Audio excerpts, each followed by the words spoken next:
Erkak kishiga onasidan keyin eng mehribon inson bu qiz bo'ladi. Qizi bor akalar shuni payqaysizlarmi? Onadan keyin erkak zotiga eng mehribon, kuyinadigan inson bu qiz bo'ladi. Ben shu gapni gapirsam, bir do'stimiz aytadilarki, to'g'ri qor aka. Kichkina qizcham kelib qo'ynimga o'tirdi-da, barmoqchalari bilan soqolimni oqini sanay boshladi. Yugurib turib onasini qo'yniga borib o'tirib, adamning soqolini oqi 17 ta bo'pti deb turib, meni soqolimni oqini sanab yurgan ekan deydi. Ota uchun eng ko'p suyunadigan ham shu qiz. Ota uchun eng ko'p kuyinadigan ham shu qiz. Uzatgan qiz, otam, onam nima yeyotgan ekan deb turib, ovqat oldida o'tirsa, xayoliga birinchi otasi keladi, onasi keladi.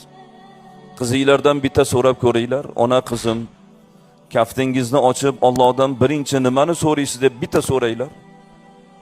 Qiz duo qilsa, birinchi otasini duo qiladi. Keyin onasini duo qiladi. Keyin boshqalarni duo qiladi.